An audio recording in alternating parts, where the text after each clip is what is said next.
रसिक श्रोत्यांना राजा पुजारीचा नमस्कार. मित्रांनो, आज आपण पाहणार आहोत आबाडा न्यूज स्पेशल बुलेटिन. त्याला सर्वोच्च प्राधान्य द्या. आमदार राजेश दादांचा नवनिर्वाचित नगरसेवकांना सल्ला. सामान्य जनतेच्या आशा, अपेक्षा, विश्वासाची स्वप्ने आणि न्याय कारभारावरचा विश्वास आहे.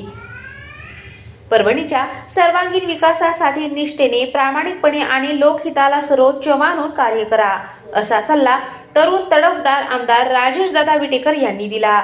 नुकत्याच पार पडलेल्या परभणी महानगरपालिका निवडणुकीत राष्ट्रवादी काँग्रेस पक्षाच्या सर्व विजयी उमेदवारांचे मनःपूर्वक अभिनंदन करून सत्कार प्रसंगी ते बोलत होते. यावेळी व्यासपीठावर शहराध्यक्ष प्रताप भैया देशमुख, विजयी उमेदवार विजयराव जामकर, अक्षय देशमुख, आकाश लहाने, नजम बेगम, अहमद रहीम, तबस्सुम नासिर शेख, अब्दुल कलीम अहमद, बायनाबाई बुलबुले, अर्जुन सामाळे, उजमा बेगम लियाकत खा, अखिल तरन्नुम परवीन, सोफिया बेगम, जलालुद्दीन यांचा सत्कार केला.